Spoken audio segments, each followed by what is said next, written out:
ठीक, तो अब हम लोग क्या स्टार्ट करेंगे? मेवाड़। तो मेवाड़ क्या है? मेवाड़ देखा जाए तो राजपूताना एरिया है। क्या है? राजपूताना एरिया है। तो मेवाड़ की हिस्ट्री अगर देखी जाए तो बहुत ज़्यादा पीछे जाने की जरूरत नहीं पड़ेगी। इसको हम लोग कहाँ से देख सकते हैं? अलाउद्दीन खिलजी के टाइम से देख सकते हैं। ठीक है, क्योंकि अगर उससे पहले आप देखोगे तो बहुत कोई खास ऐसी आपको यहाँ पर मेवाड़ की हिस्ट्री आपको दिखेगी नहीं। राजपूतों से ही जोड़कर बेसिकली इसको देखा जाता है। किससे? राजपूताना, उन्हीं से इसको जोड़कर देखा जाता है। ठीक है, और यहाँ पर राजपूत शासकों का शासन रहा। और सबसे पहले अगर राजपूतों को हटाकर किसी ने इसको दिल्ली सल्तनत में मिलाया तो उसका नाम था अलाउद्दीन खिलजी। ठीक है, कौन था वो? अलाउद्दीन खिलजी। तो उससे पहले अब देखिए, राजपूतों का हिस्ट्री तो हम लोगों ने पढ़ रखा है। और राजपूतों को किससे जोड़ा जाता था? देवताओं से, सूर्यवंशी, चंद्रवंशी, इन सबों से हम लोग जोड़ते थे। तो वहाँ पर अब वहाँ तक उसके और बाकी उसके पहले कहानी मेवाड़ की हम लोगों ने अर्ली राजपूत्स में पढ़ चुके हैं। राजपूत्स में जब हमने अर्ली राजपूत्स पढ़ा था, अर्ली मेडिवल पीरियड में, तो उसमें हमने राजपूतों की कहानी पढ़ी जिसमें क्या थे? चौहान्स थे, और कौन कौन थे? परमार थे, चंदेला थे, यही सब थे ना। जब हमने राजपूत पढ़े थे, तोमर, दिल्ली के तोमर, अजमेर के चौहान, यही सब थे। ठीक है, तो ये सब जो तो हुआ क्या कि ये सब आपस में क्या कर रहे थे? हमेशा लड़ते रहते थे। हमने ये भी देखा कि जो राजपूत शासक थे वो राजपूत शासक आपस में क्या करते थे? अक्सर एक दूसरे के साथ उनके युद्ध होते रहते थे। तो उस वक्त कोई मेवाड़ में समझिए कि एक राजपूत शासक हुआ करते थे। ठीक, अब इस अभी जो हम लोग को मेवाड़ देखना है वो मेवाड़ देखना है दिल्ली सल्तनत के समकालीन से। कहाँ से? दिल्ली सल्तनत के टाइम से। यहाँ से मेवाड़ का रिलेशन बनाते हुए आगे बढ़ेंगे कि मेवाड़ को दिल्ली सल्तनत में किसने मिलाया, मर्ज किया, और कब फिर ये मेवाड़ दिल्ली सल्तनत से अलग हो गया। ठीक है, तो एक बार दिल्ली सल्तनत में ये मर्ज हुआ और एक बार ये दिल्ली सल्तनत से अलग हो गया, इंडिपेंडेंट हो गया। तो यही पूरी कहानी हमें देखनी है कि कब ये दिल्ली सल्तनत में मर्ज हुआ और कब ये दिल्ली सल्तनत से अलग हुआ, और अलग होने के बाद फिर इसका क्या हुआ।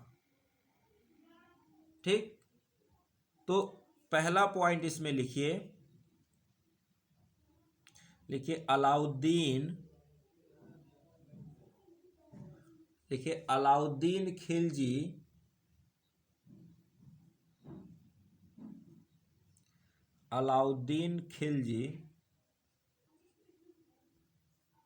इंक्लूडेड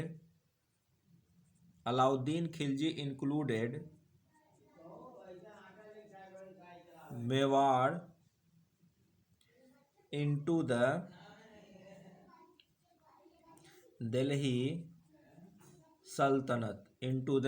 दिल्ली सल्तनत।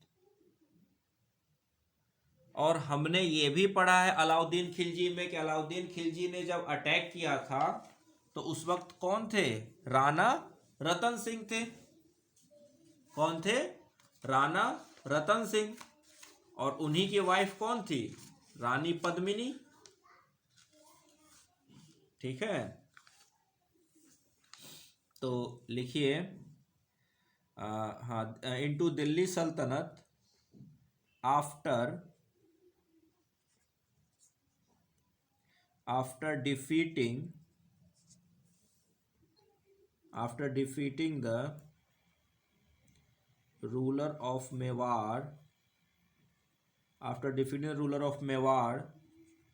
Rana Ratan Singh in 1303 AD। AD लिखिए या CE लिखिए, बात एक ही है, ठीक है। AD या CE दोनों एक ही चीज मतलब है। तो ये तो हमने अलाउद्दीन खिलजी के टाइम पर पढ़ा ही था, लेकिन फिर भी एक बार यहां पर देख लिया। अच्छा, उस वक्त यहां पर जो कैपिटल था वो क्या था? चित्तौड़। तो यहाँ सॉरी, हाँ चित्तौड़ कैपिटल था। तो लिख लीजिए कैपिटल वाज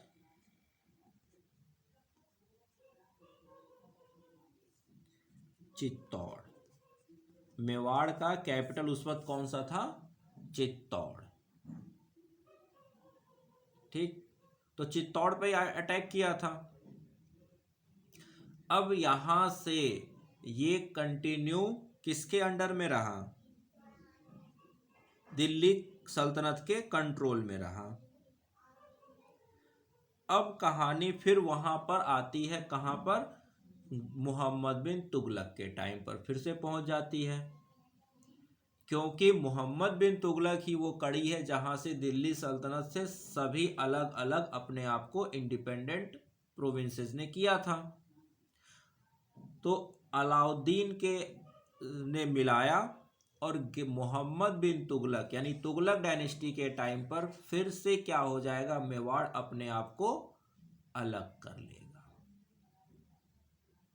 ठीक है।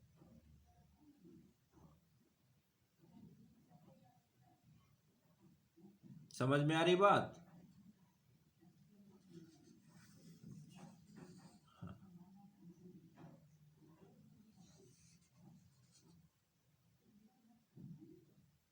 तो नेक्स्ट पॉइंट लिखिएगा,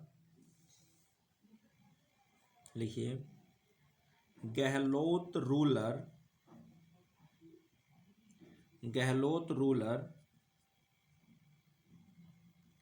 हामिर देव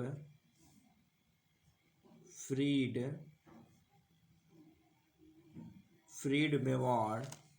कौन? Gehlot ruler Hamir Dev freed Mewar after defeating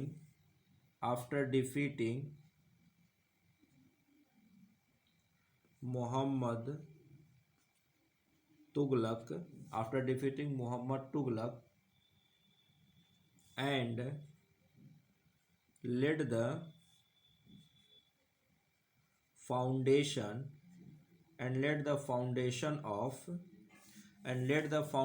of Sisodia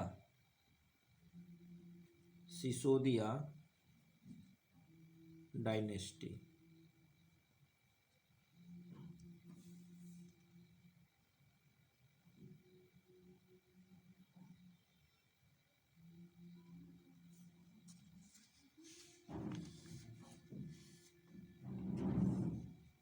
ठीक।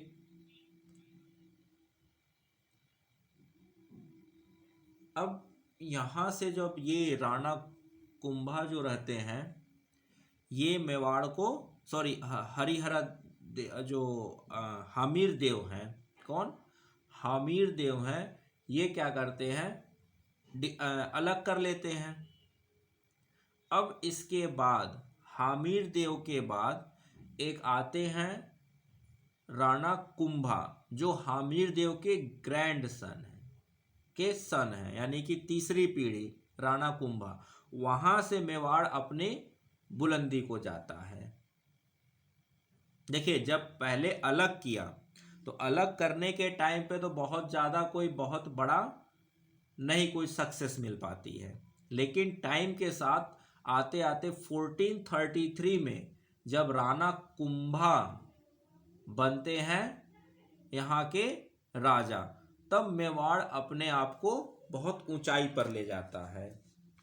तो यहाँ चाहिए तो आप ऐसे लिख लीजिए, हाँ लिखिए,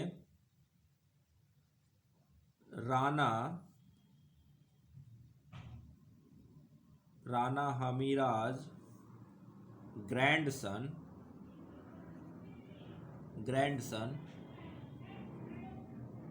महाराणा मोकल, कॉमा, हिज सन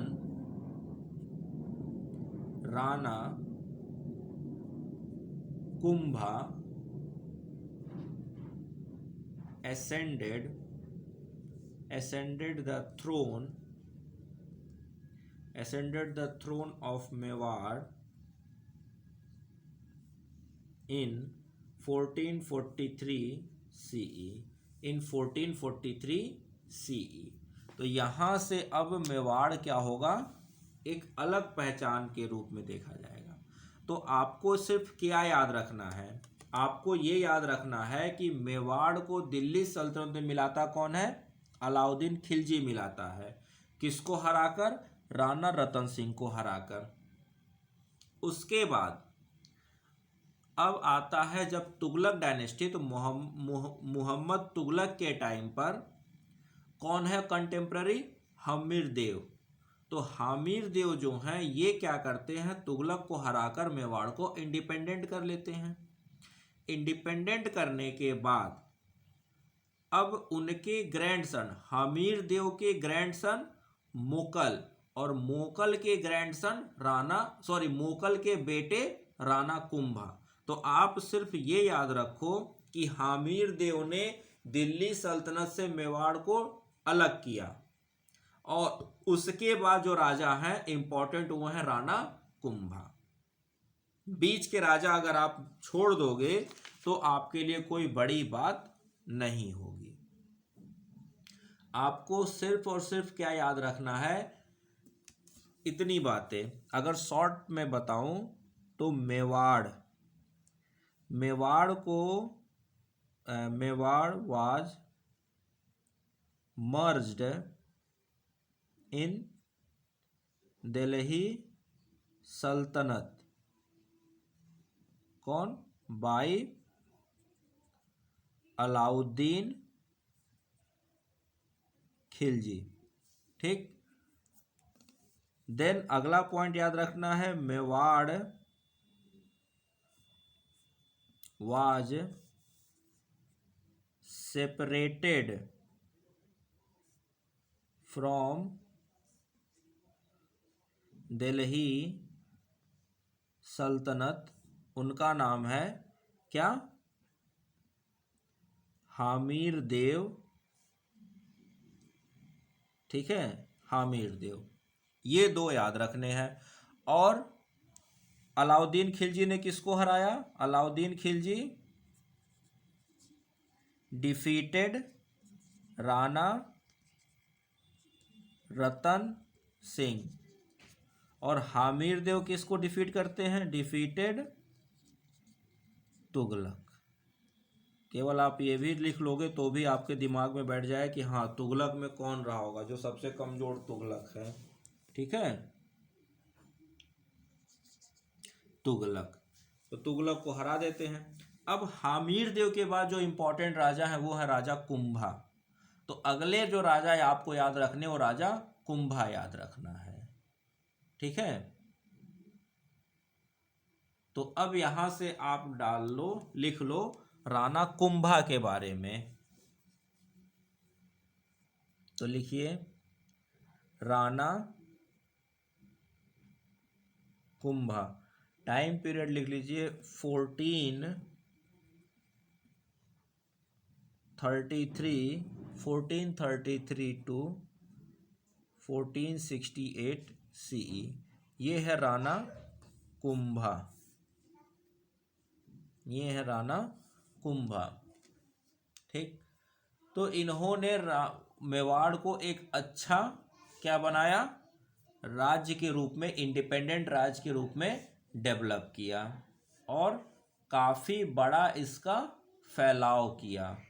इन्होंने बूंदी, कोटा, मलपुरा आसपास के बहुत बड़े एरिए को अपना पॉलिटिकल इन्फ्लुएंस में लिया और इसको अपने किंगडम में जोड़ा। अजमेर, रणथंबोर, नागौर, ये सब जिले जो आप राजस्थान के सुनते हो ना, ये सब मेवाड़ के हिस्से हुआ करते थे।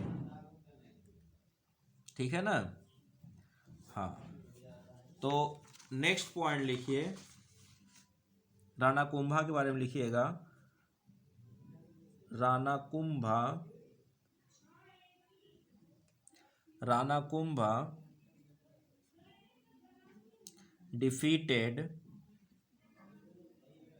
defeated Malwa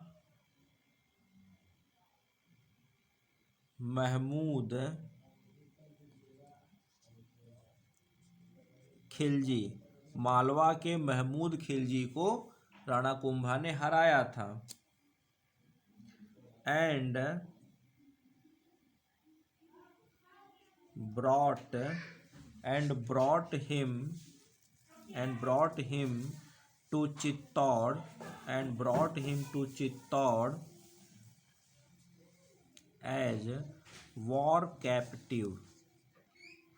as war captive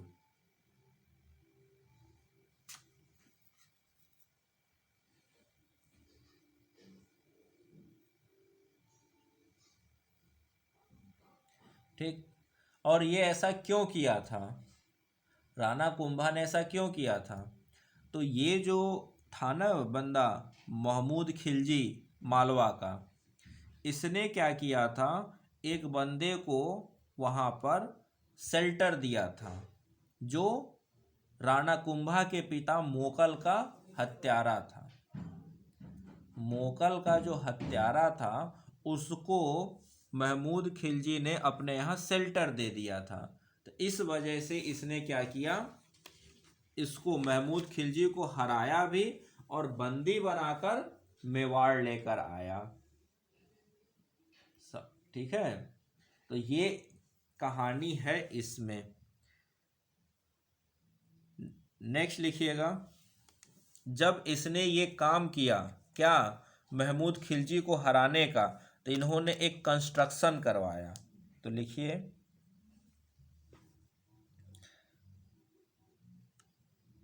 Kumbha, हाँ लिखिए, कुंभा बिल्ट कीर्ति स्तंभ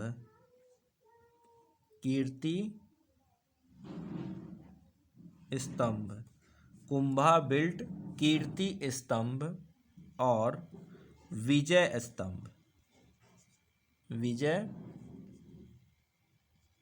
स्तंभ का क्या मतलब हुआ, पिलर। एक कोई बड़ा सा पिलर वगैरह बनाते तो उसी को तो स्तंभ कहते हैं। विजय स्तंभ या कीर्ति स्तंभ, चाहे तो यहाँ ब्रैकेट में लिख लीजिएगा विक्ट्री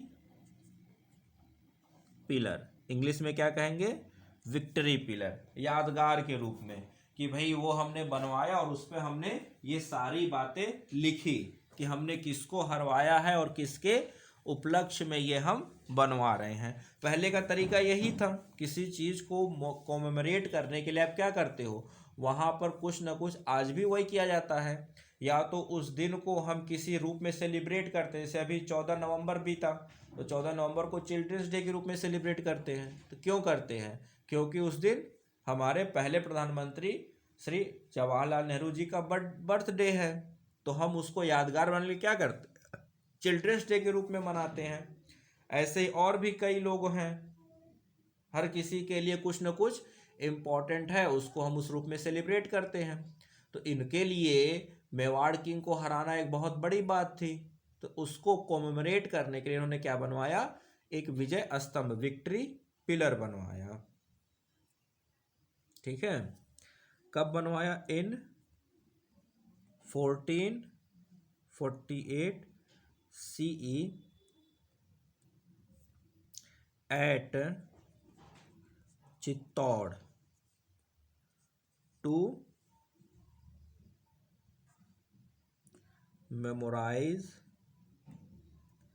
the मालवा विक्ट्री। ठीक है। तो चित्तौड़ में आज भी एक ये जो स्तंभ है ये मौजूद है। ठीक है। चित्तौड़ फोर्ट, जब आप आप अगर नेट पर जाना, वहाँ चित्तौड़ फोर्ट का जब आप पिक देखोगे तो चित्तौड़ फोर्ट के पिक के साथ आपको एक बहुत ऊंचा सा पिलर दिखाई देगा। वो एकदम चित्तौड़ के मतलब फोर्ट के बगल में ही है, या उसके अंदर ही कह लीजिए। बहुत ऊंचा सा विक्ट्री टावर है, वो दिखेगा आपको। अगर जितने बार भी आप चित्तौड़ फोर्ट की पिक्चर आप किधर से भी क्लिक करो वो आपको दिख जाएगा। ठीक है। तो वो बनाया गया था इनके द्वारा। ठीक, यहाँ तक चीज़ें क्लियर हैं। अब आता है कि राणा कुंभा लास्ट में क्या होता है कि इनका मर्डर हो जाता है। इनका मर्डर हो जाता है। तो कैसे, क्या कहानी है? तो कहानी ये है, लिखिए,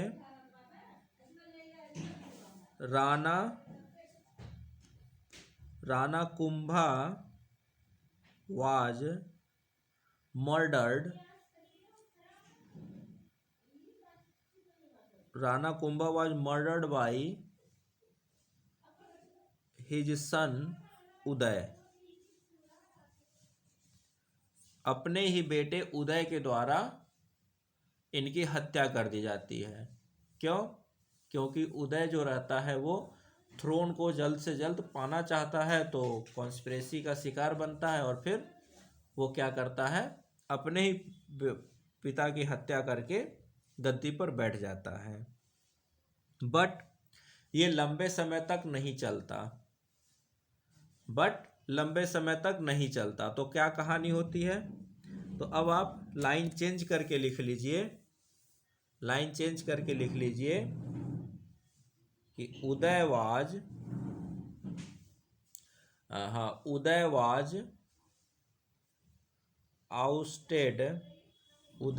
ousted by Maharana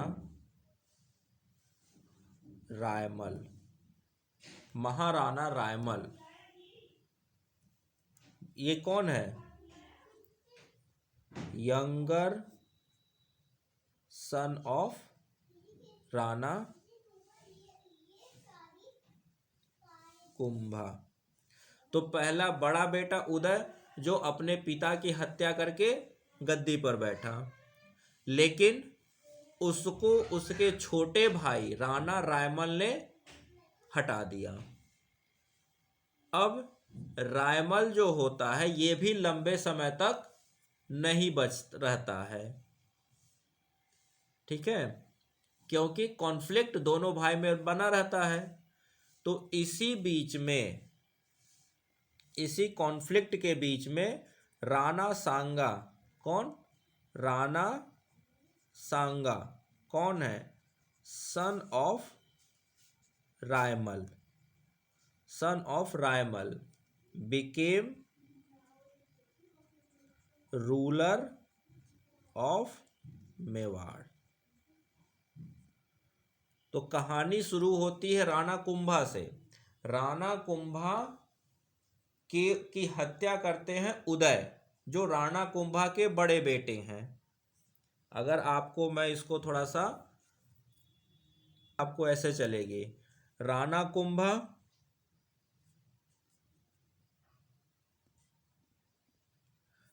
Kumbha murdered bye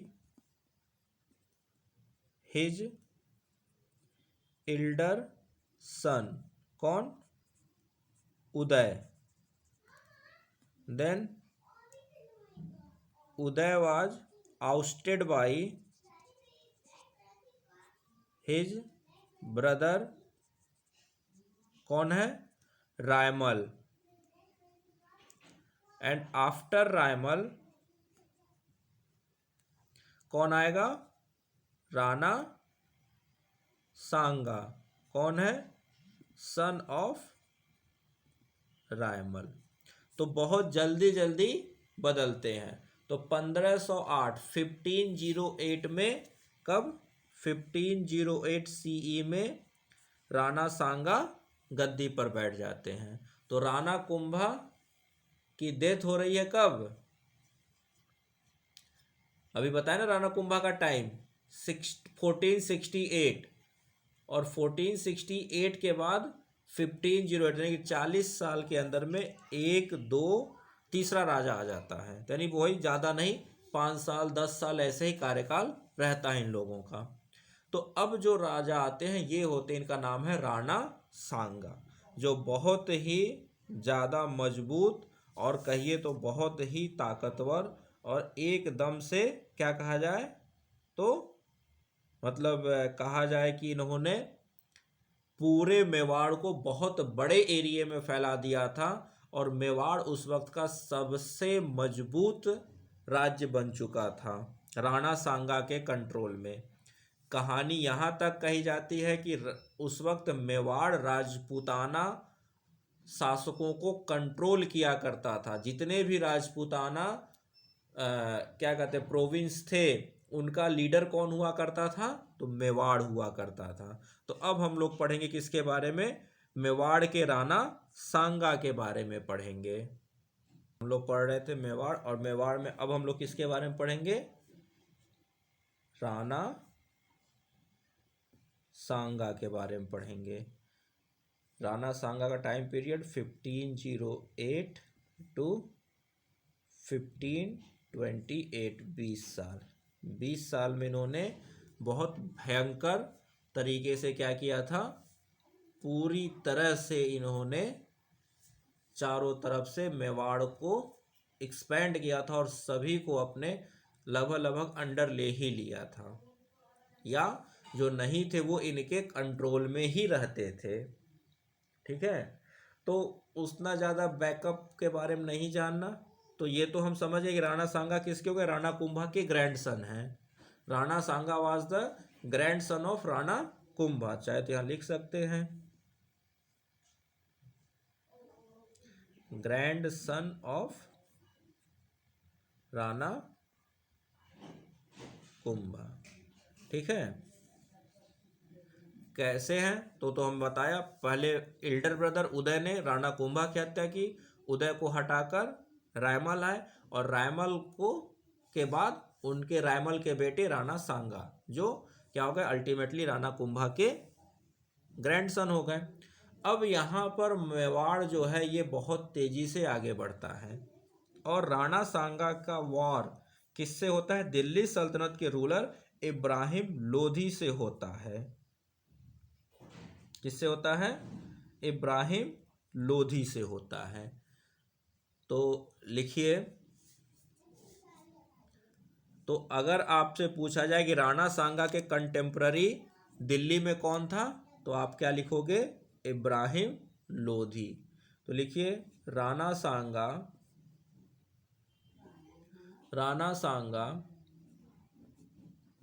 defeated Delhi सुल्तान कौन?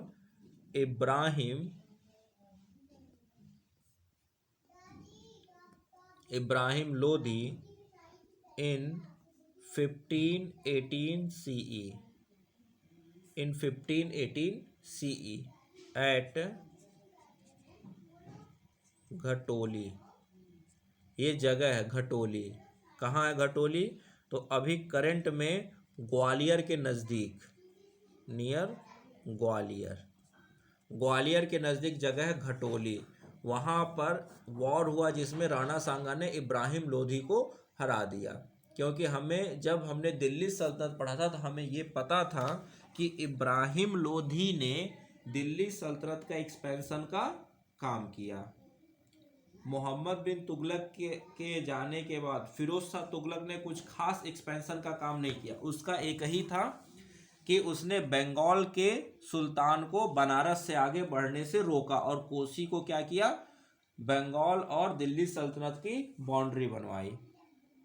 बाद में इब्राहिम लोधी ने कोशिश किया था दिल्ली सल्तनत को एक्सपेंड करने का, बट उसके लिए मुश्किल इस बात की थी कि उस वक्त के जो प्रोविंशियल किंग थे वो भी अच्छे खासे मजबूत थे। तो 1518 में तो राणा सांगा ने क्या किया, इब्राहिम लोधी को हरा दिया। बट इसके बाद क्या हुआ, इसके बाद हुआ कि राणा सांगा ने बाबर को इनविटेशन भेजा इंडिया में इन्वेड करने के लिए, यानी कि मोहम्मद इब्राहिम लोधी को हटाने के लिए। तो अब वो जब हम पढ़ेंगे बाबर में तो वहाँ देखेंगे कि बाबर के पास 3 इनविटेशन गए थे। एक खुद इब्राहिम लोधी के चाचा जो पंजाब का गवर्नर रहता है वो भेजता है, दूसरे कौन भेजते हैं, राणा सांगा भेजते हैं, और एक जो उसका बेटा होता है, इसके मतलब इब्राहिम लोधी का चचेरा भाई, कजन ब्रदर, वो भी भेजता है। ठीक है, तो यहाँ पर आप लिखिए, तो वो इनविटेशन तो खैर भेजा, भेजने के बाद जब बाबर आकर इब्राहिम लोधी को बैटल ऑफ पानीपत में हरा देता है तो अब दिल्ली में किसका शासन हो गया, बाबर का हो गया। तो इन लोगों ने सोचा था कि जैसे बाकी आते थे लुटेरे के रूप में, वो आते थे लूट कर चले जाते थे, तो इन लोगों को लगा कि बाबर भी आएगा और लूट कर चला जाएगा। लेकिन बाबर ने ऐसा नहीं किया, बाबर आया और यहाँ रुक गया। जब रुक गया तो अब राणा सांगा ने बाबर के ऊपर अटैक किया कि किसी तरह से बाबर को हटाया जाए, या कहिए बाबर ने मेवाड़ को जीतने की कोशिश की। तो लिखिएगा, लिखिए राणा सांगा fought against Babur. Rana Sanga fought against Babur in Battle of Khanwa. In battle of Khanwa. कौन सा बैटल है, बैटल ऑफ खानवा। ये हम लोग बाबर के टाइम पर भी पढ़ेंगे। इन बैटल ऑफ खानवा कहाँ पर है ये, नियर फतेहपुर सीकरी। कब का, इन बैटल ऑफ खानवा कब का ये वॉर है, तो ये है 1527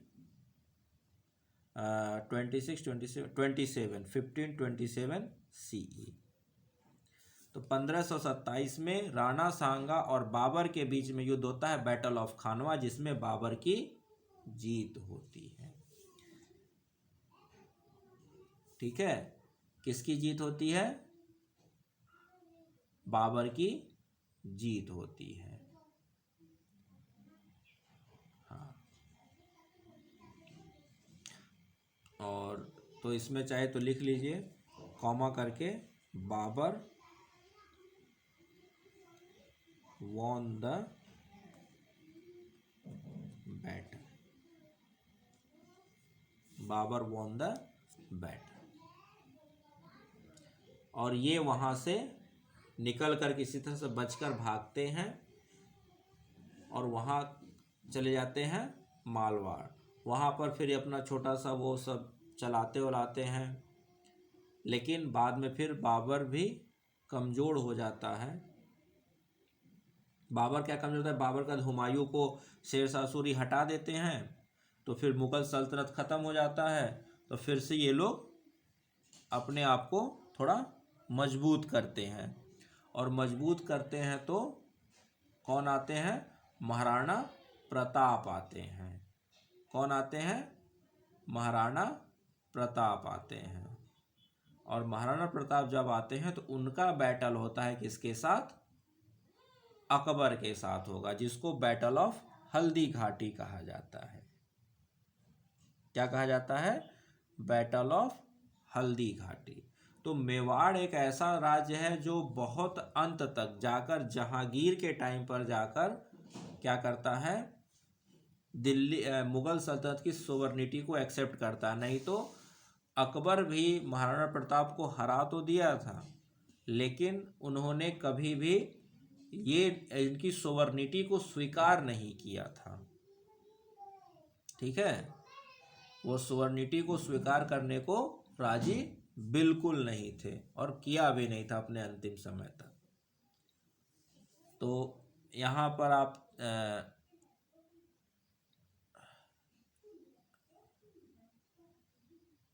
पर आप लिख लो नेक्स्ट पॉइंट। तो यहाँ फिर से अगर लौट के आओ तो बैटल ऑफ खानवा होता है। बैटल ऑफ खानवा से जो ये हैं राणा सांगा किसी तरह बचकर निकल जाते हैं।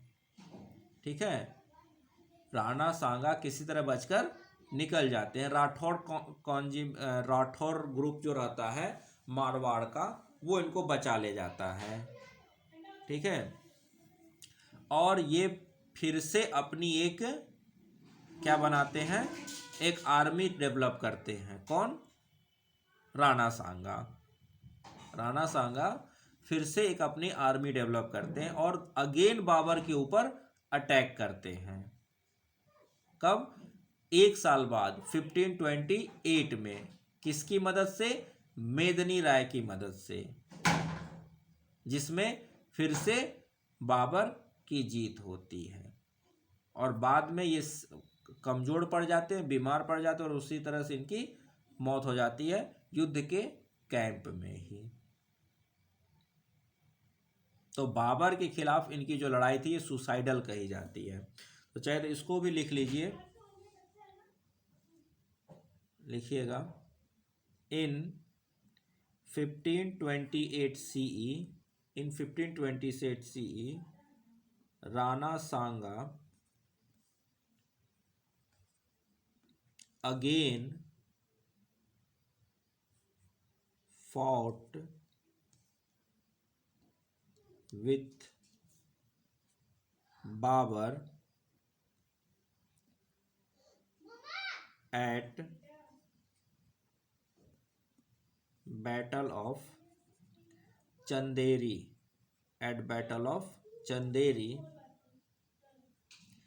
to help किसको? मेदिनी राय। तो राणा सांगा जाते हैं मेदिनी राय की मदद करने बाबर के खिलाफ, और वहीं पर क्या होता है, इनकी मौत हो जाती है। To help Medini, he died, comma लिखिएगा, he died in his camp. बीमार पड़ जाते हैं ड्यू टू इलनेस। तो बाबर जब मेदिनी राय के ऊपर अटैक करता है, बैटल ऑफ चंदेरी जो होती है मेदिनी राय और बाबर के बीच में, तो उसमें राणा सांगा अपनी सेना लेकर पहुंच जाते हैं मदद करने के लिए। लेकिन फिर वही होता है कि बीमार पड़ जाते हैं, एज काफ़ी ज़्यादा रहती है, घायल हो जाते हैं और फिर इलनेस की वजह से वहीं पर इनकी डेथ हो जाती है। इसके बाद ये कहानी आगे बढ़ती है। उनके जाने के बाद और भी कई लोग यहाँ पर आते हैं मेवाड़ में। अब मेवाड़ का पूरा हिस्सा तो बाबर नहीं जीतता है, कुछ हिस्सा जीत लेता है, लेकिन फिर हमें ये पता है कि बाबर के बाद जब हुमायूं आता है तो हुमायूं को शेर शाह सूरी आउट कर देते, इंडिया से बाहर हटा देते हैं। हुमायूं से शेर शाह सूरी जीत जाते हैं आगरा, कन्नौज वगैरह सब। तो हुमायूं इंडिया छोड़कर बाहर चला जाता है। तो अब मुगल साम्राज्य है नहीं, तो मेवाड़ पे फिर से राजपूताना शासन डेवलप होता है। और डेवलप होते होते अब एक राजा आते हैं जिनका नाम रहता है महाराणा प्रताप। क्या नाम रहता है? महाराणा प्रताप, जिसको हम लोग, उनका असली नाम होता है राणा प्रताप, लेकिन हम लोग महाराणा प्रताप कहते हैं। तो नेक्स्ट पॉइंट लिखिएगा,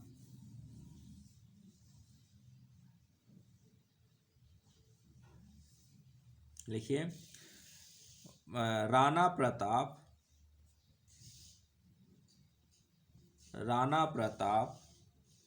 was defeated by Akbar in the battle of Haldi Ghati in 1576 CE 1776। अब यहाँ से इस बीच की क्या कहानी है वो हमारे लिए इम्पोर्टेंट नहीं है, तो इसलिए उसके बारे में जानने की कोई ज़रूरत नहीं है। राणा प्रताप बाबर से हारते हैं। उसके बाद जो इम्पोर्टेंस है वो ये है कि महाराणा प्रताप अकबर से हारते हैं, और वो कौन सा है, वो है बैटल ऑफ हल्दी घाटी। तो ये याद रखना है, battle of Khanwa, Rana Sanga versus Babur, battle of Chanderi, Babur versus Medini Rai, but Medini Rai was helped by Rana Sanga, in which Rana Sanga was died. Next जो बैटल है वो है राणा प्रताप, जिसको हम लोग किस नाम से जानते हैं, महाराणा प्रताप। यही राणा प्रताप कौन है, महाराणा प्रताप। तो इनका ऑफिशियल नेम इनके घर वालों ने क्या रखा था, राणा प्रताप। इनका नाम क्या था, एक्चुअल नाम क्या था, प्रताप था। एक्चुअल नाम क्या था, प्रताप। और राणा जो है ये टाइटल है जो पहले लग रहा है नाम के। राणा लगाना इन लोगों ने कुंभा के टाइम से या उसके पहले जो उनके पिता थे उस टाइम से शुरू किया था राणा लगाना। तो हर कोई अपने नाम के आगे राणा यूज करता था, तो कोई महाराणा लगा दिया, किसी ने राणा लगाया। अब जैसे नाम है कुंभा या सांगा, नाम क्या है सांगा, उसके पहले राणा लग गया। नाम क्या है प्रताप, उसके पहले राणा लग गया। तो राणा प्रताप इनका नाम था ऑफिशियल, और हम लोग बोलचाल में क्या कहते हैं, महाराणा प्रताप। तो बैटल ऑफ हल्दी घाटी में इनकी डेथ होती है by Mughal emperor Akbar. Next लिखिएगा, इन, या ऐसे लिखिए अकॉर्डिंग। लेकिन अभी भी मेवाड़, देखिए बैटल ऑफ हल्दी घाटी के बाद भी मेवाड़ पूरी तरह से मुगल सल्तनत के अंडर में नहीं आया है, ठीक है। तो बाद में ये आता है कब, according to a treaty signed between Rana Amar Singh and Jahangir in 1615 CE। In 1615 CE Rana Amar Singh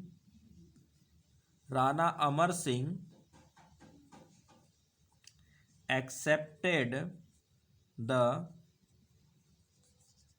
Mughal supremacy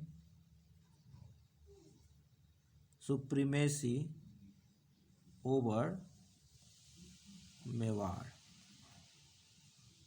और फिर मुगल अंपायर जाने के बाद तो ब्रिटिश रूल आ चुका था, तो फिर वो इंडिपेंडेंट होने का कोई सवाल ही नहीं पैदा होता, ठीक है।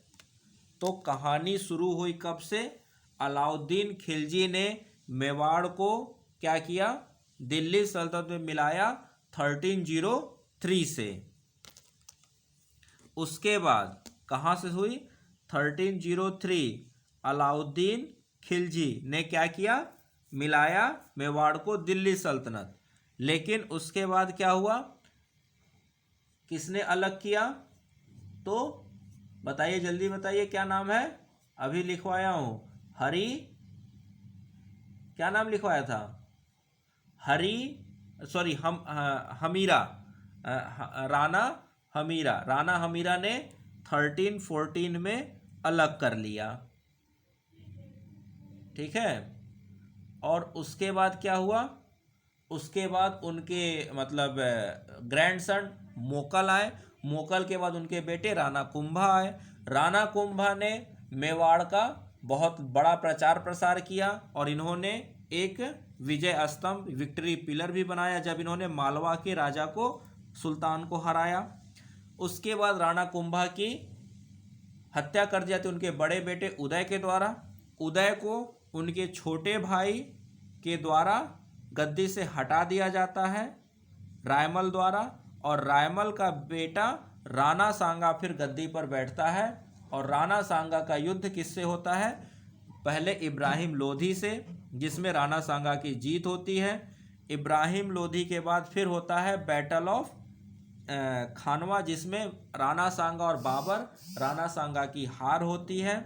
उसके बाद राणा सांगा मदद करने जाते हैं मेदिनी राय की बैटल ऑफ चंदेरी में, जिसमें राणा सांगा की डेथ हो जाती है।